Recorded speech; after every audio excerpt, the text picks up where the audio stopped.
from the homeowner perspective, especially if it's a busy house, to be 5 minutes early, they might not even be ready for you. They're doing some last minute shuffling. They're wrapping up a meeting with the work from home stuff.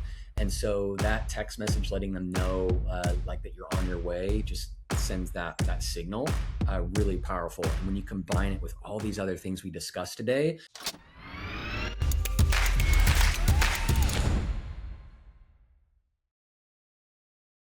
welcome to another episode of the Home Hero Podcast. Today, we're going to be talking about what you do at the door. So this is at the door to give a quote to a prospect. It's at the door when you're showing up to do the job.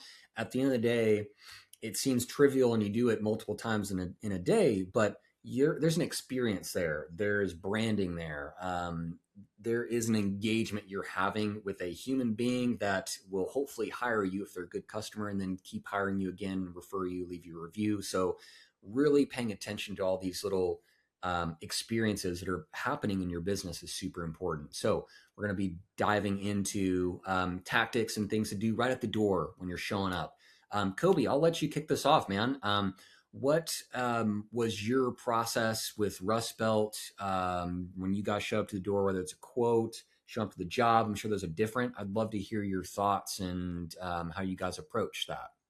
Yeah. So what we're doing when we show up to the door, like you said, whether it's to give a quote or an estimate, or you're showing up to actually do the work, you're setting the stage to create a repeat client, somebody who's going to refer you to their friends and family, somebody who's going to be more trusting in you, more willing to write you a check, actually hire you, depending on what stage you're at. If it's a quote or you're starting the project, you're really setting the stage of demonstrating what this person can expect from you, and you're making your future life easier while you're doing the project, in the sales process, in your marketing, building trust with the client. So tons of strategies and little tips and tricks. At the root of it, it's be a presentable, respectful, kind person, which I think if you're listening to this podcast, you probably are. So you're probably already doing a lot of this stuff. Little stuff like, smile, shake the person's hand, and then all the way down to some of the tactics. But the most important thing, again, is just showing the person respect, putting on a smiling face, and looking like somebody that they would trust to work in their home. That's kind of the root of what we're talking about here. Yeah, when you say that, it brings to mind too of like answering the phone. Like, how is someone answering the phone? Like, thanks for calling Jason's Handyman. No, like when you come with that positive energy and that excitement, it makes an impact. Like, thanks you so much for calling Jason's Awesome Handyman Services. How can I help you today? And you can bring that same positive, good branded experience right to someone's door. So I'd love to dig into some tactics and real tangible things that people can consider doing and implementing themselves. I'll kick us off here with a couple of my favorites. And Coby, I know you've heard me talk about this quite a few times at this point, but shout out to Stephen Capps out in Marshall, Texas, with Texas Gates. He's the one that shared this one on our Handyman Success podcast years back. Right when they knock on the door, the first, after they kind of greet the customer, they ask them, "Is it okay if I park there?" What a respectful, great way to just kick off. Like, even if most of the time they're like, "Oh yeah, that's totally fine," but it just kind of catches them off guard of like, wow, that's next level of respect. And you don't know if someone's expecting somebody, a delivery, if you're parked, in a bad spot for them, their kid's about to go to school, whatever it is. So I love that one. And it takes all of 5 seconds. And it creates this professional, respectful brand right out of the gate. And it's processable. Anyone you hire, if you've got multiple techs out there, you can have that as part of the process. Second one is having something to hand somebody, a flyer. I think business cards, the most basic. I'm a big advocate of the flyer that's got, a nice headshot or a family photo, your focus services, service areas, your contact information, a QR code to your website, 5-star, like a nice 5-star review snippet of someone, what they said about your business. Above and beyond is kind of a bigger pamphlet with the flyer, proof of insurance, all the everything basically to reinforce trust and professionality. So having like a flyer to hand somebody is nice. And there's also there's this like relational kind of behavioral thing when you've got something in your hand, you feel a little bit more comfortable. Like you don't have to worry about where you're putting your hands. Some people are like, who thinks about that? A lot of people do. So when you have something in your hand it to somebody, there's kind of this grease to the relational conversational wheel there. So those are kind of the two big ones that I wanted to highlight. What are some other thoughts, tactics that you've done yourself, Kobe, or just things that you've heard through conversations? Yeah. The first one, probably the most important before you even get to the door, Hmm. or when you get to the door, is on time or a few minutes early. I mean, you don't want to be there 30 minutes early and they're like, oh, I had a phone call appointment and now you're interrupting me. But being on time and early, you probably would believe, how many times a client would be like, wow, right on time. Because you got to think about who your potential competitors are and how easy it is to beat them when you're the guy that shows up when he says he's going to. So that's thing number one. Again, smiling face. What you said about asking if it's okay to park there, that's something we always did. Even if 100% without a shadow of a doubt, like that's obviously where you're supposed to park and it's obviously okay to park there, you ask anyways. Mm-hmm. It's a great way to just be like, oh, he's actually, he's thinking about, being respectful. Yeah. So that's a great one.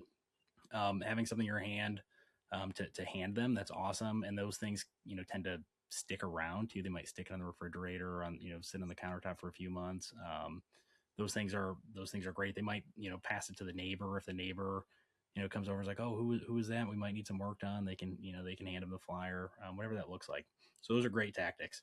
Once you show up on time, you ask where to park and you shake their hand, you get a smiling face on. Actually, let me take a step back. Super small thing, but when we would knock on the door, ring the doorbell, whatever it is, we always take a couple steps back away from the door. We're not like You don't want to be like, peering in the window. You want to give them space to feel like they can come to the door, answer the door, and you're not like all up yeah. in their business. So if there was a stoop or a couple of steps, I always take step down and step away from the door a little bit so they can Mm-hmm. see you when they're looking at their little side lights or whatever. And just giving them a little bit of space. Again, a super small thing, but I think it makes people feel more comfortable and they've got somebody they don't know coming to the door. I love that. Um, and then what are you wearing? Do you look like you just crawled out of, somebody's septic tank? Like, are you just covered in grime and paint? Like, oh, am I going to let this guy in my house and he's going to get dirt all over the place just from walking around? So, little strategy. I didn't do this because I wasn't working on the job site all that much, kind of after we got rocking and rolling, but keeping a spare set of clothes in the truck. Like if you're coming from a job site or you're doing a painting job or something, keep a nice set of clean clothes in the truck that you can switch into, so you look presentable. Mm. So those are a few things. And then once you get in the door, this might be the single most important thing, but put on some boot covers or shoe covers. People don't, even if they're like, oh, it's fine, you don't have to do that, or you don't have to take your shoes off, whatever they say, you put your boot covers on. Nobody wants your dirty boots, stomping Yeah. around their house. Nobody wants that. Put Mm. boot covers And on. one thing I'd say there too is don't even ask, because when Mhm. you ask, I'm blessed in this conversation that I've been on the other end of I've been on the customer side more than the contractor side. And that even asking like, do you want me to put some booties on? Like there's this natural like response of like, oh, I don't want them to be inconvenienced. So, no, it's okay. But they want you to put the booties on. So just do it. Yep. Yep. You got them in your hand already. And another thing, and this was, I don't know if this was just me being hyper particular or something, but I hired a guy and I was taking him with me on an estimate, and I handed him a pair of boot covers, and we are getting out of the truck, and he starts putting his boot covers on while he's sitting in the passenger seat truck. And I'm like, dude, what are you doing? And he's like, I'm putting the boot covers on. I was like, you're gonna get them dirty walking up to the door. It kind of defeats the purpose, buddy. So you step in, or if they got a rug on the front porch, right? You can put welcome mat or whatever. Yeah. You put them on when you're at the door, right inside the front door, not when you're in the truck. I know that should go without saying, but Good tip there to our listeners. Put the boot covers, like have them in your hand so they know they're clean.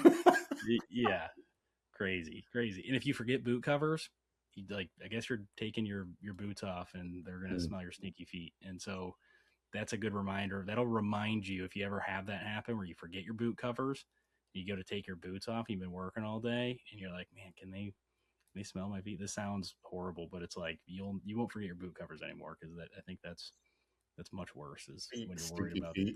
then stinky, you're smelling your stinky boot feet. So that's kind of thing number one. And then once you're in the house, you're letting the homeowner lead the way. You're not stomping around and just be like, oh, is the bathroom this way? That I'm looking at, and you start walking. Let the homeowner lead the way.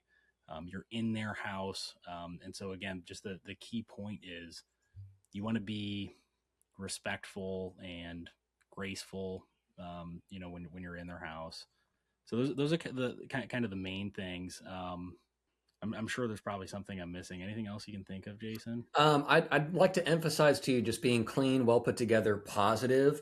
Even if you're not having the best day, that's okay. Not every day can be the best day. Not every day can be a good day. You could certainly make it better. So there's lots of, we're not going to go in the weeds, but there's lots of little things you could do right before you go up to the house. If, you kind of just need to center yourself, take some really deep, big inhales and exhales, get like calm, get ready to kind of show up and have a smile on your face. Because for the client, there's this other side too where they might not. They're like they're busy, so it's like, oh gosh, we got the handyman coming over today. Like, oh, we got to shuffle the kids or the dogs. Like for us, it's dogs. So really coming to the door and being ready to have that engagement in a positive manner. So collecting yourself a little bit, whatever that looks for you.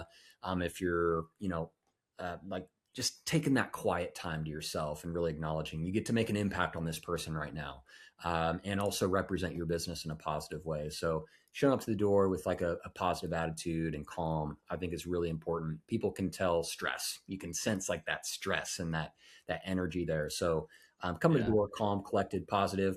Also, I'm a big advocate of the polo. Like it's just that step above that is that professional. Maybe that'll fade with culture and time. I don't know, but something about that collared shirt, especially for estimates, big advocate of.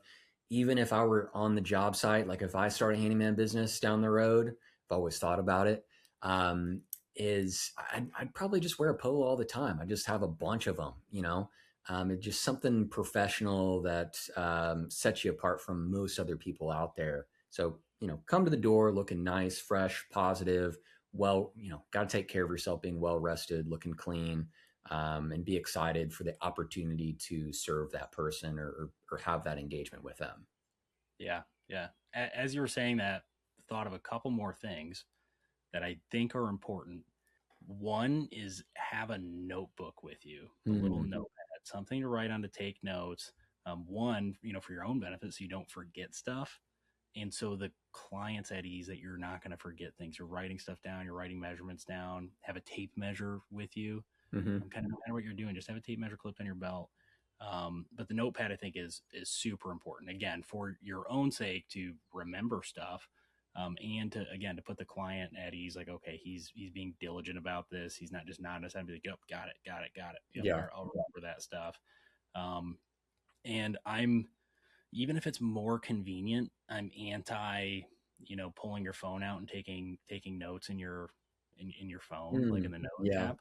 Like you're taking notes, functionally the same, arguably more convenient than remembering your notebook and writing it down with a pen and paper. But just something about you being on your phone and the client sitting there talking to you and you're taking notes, it like looks like you're texting even though you're not. I think it kind of signals like, okay, this guy's not, all the way present right now. Yeah. Um, that's kind of just an opinion thing. But I think a notebook's important.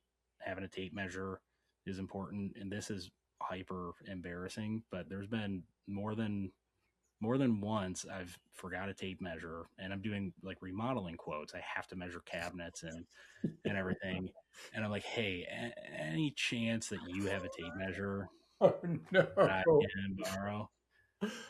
That's that's brutal. And then another time I realized I left it on the previous job, said whoever didn't have it on the truck, and I called the homeowners like, hey, I'm going to be 5 minutes behind, and I stopped at a hardware store and I bought a new tape measure. So have your tape measure with you. That's also super Pro tip. important. Yeah, yeah. And then the last thing I want to say is once you're, and I'm saying this because this ended up being a super powerful sort of marketing thing. When we would start a job, and again, we were doing mostly remodels, day one of the project, we're walking up to the door with drop cloths in our hands and ram board in our hands. So ram board's like that thick, construction cardstock paper floor protection. We're rolling up to the door with this stuff, and immediately we're creating a pathway of this ram board or drop cloths Mm. from the front door to wherever we're going to be working, and we're covering the entire area wherever we're going to be working. If we're doing demo, a bigger project, we're putting up zip walls. So we've got, we're putting up plastic, basically creating a containment zone for dust to be respectful in their home. And there was a couple times I took pictures on day one of the guys kind of laying out this RAM board. And another time I made a video kind of explaining how we protect job sites. And those ended up being, the most popular pictures and videos posts we made on Facebook. And we said to people like, oh, these people are actually going to take care of my home. It's Mm. stressful having somebody with, you know, tools banging around in your house, and you're worried like, are they breaking stuff? I got dust all over the place. So, showing you care and protecting their home, leaving it in a better spot than you found it, is super important. So that's after you get past the front door, but thought it was worth mentioning. Yeah, that's gold, man. And if you get one legal Facebook post in the groups per week, that's a great one to really highlight like that next level of service. Like when you work with our company, we're going to be treat your home like it's our own. I love that. A couple comments or thoughts I had.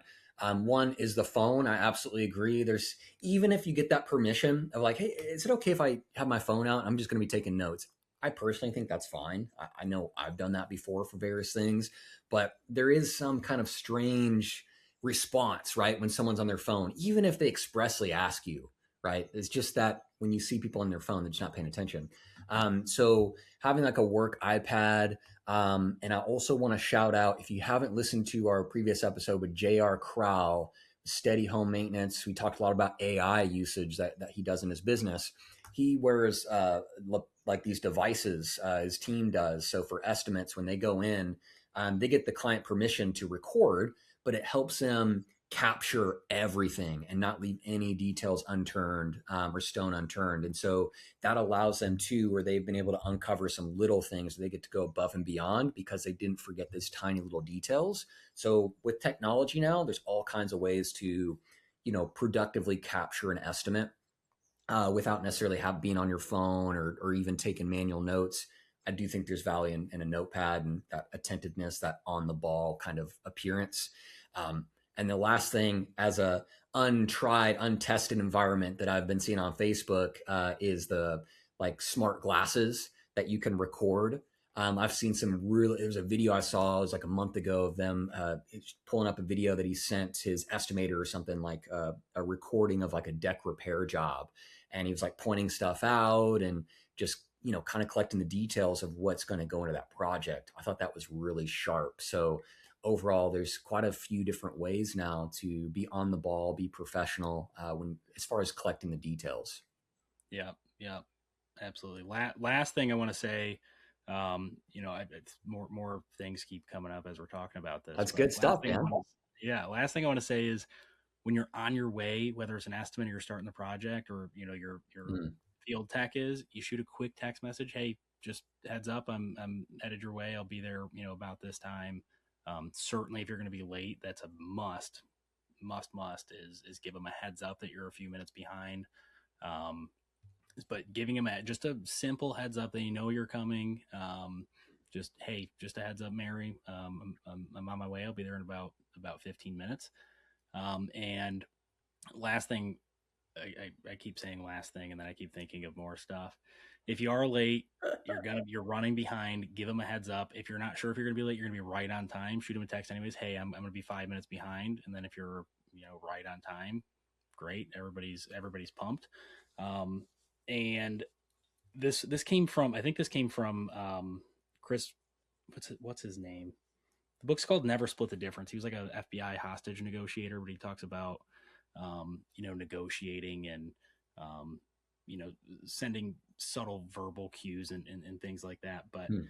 when you show up to somebody's door, if you are late, super small thing, but instead of saying I'm sorry I'm late, you want to tell the homeowner, I appreciate you being patient with Mm-hmm. me. Yeah. Turn it into a positive thing. Little stuff. Does it make a huge difference? Yeah. Probably not. But anything you can do to be a little bit better, just appreciating the homeowner for being patient with you instead of being like, I'm sorry that I screwed up, and kind of highlighting it. It's a little bit of a different dynamic. Yeah, no, I'm actually really big into that as far as like saying no problem, like it's all good, like no worries, two negatives. Is it minor? Yes. Is it like a big deal to say no worries or no problem? Absolutely not. But I do agree that those tiny little communication shifts are really nice. And there's also some positive that you're tossing to the homeowner of thank you for your flexibility. My schedule just got out of whack this morning, so I just really appreciate that. I'm glad you brought up the text though. There's a lot of CRMs that will automate that when you click, go into the job site and it'll text, save you all of, 20 seconds. You can templatize that text and make it 10 seconds, but huge, big point there. Always send a text message, whether you're going to be early, on time, late, just let them know you're coming. There is, you mentioned showing up 5 minutes early from the homeowner perspective, especially if it's a busy house to be 5 minutes early, they might not even be ready for you. They're doing some last minute shuffling. They're wrapping up a meeting with the work from home stuff. And so that text message letting them know like that you're on your way just sends that signal really powerful. And when you combine it with all these other things we discussed today, hopefully, guys, this has been helpful to reinforce these tiny little details. Like everything we discussed here, most of the things, they're not going to add an incredible expense or time to how you're already running your business. But what they are going to add is incredible branding, this kind of professional, respectful, positive experience that your clients, your leads, they're having that with you and it's sticking in their brain. You're making an impression on them and you want to make the impression with every single person that you're going to show up on time, do great work, it's going to justify your above average market rates. We kind of what we preach is you need to appeal to premium clients that want to pay premium rates for a premium service. And so, doing all these things really reinforces that premium service experience. So, any other thoughts? Please drop them in the comments. Send us a message. Support at handymanmarketingpros.com. We'd love to hear them. Any topic ideas that me and Kobe would like to discuss. If you think that you'd like to come on and share your expertise about any certain thing that you do in the handyman business, we're open to conversation. Thank you guys so much for joining, and we'll see you on the next episode. Thank you for joining us for another episode of the Home Hero Podcast, brought to you by Handyman Marketing Pros.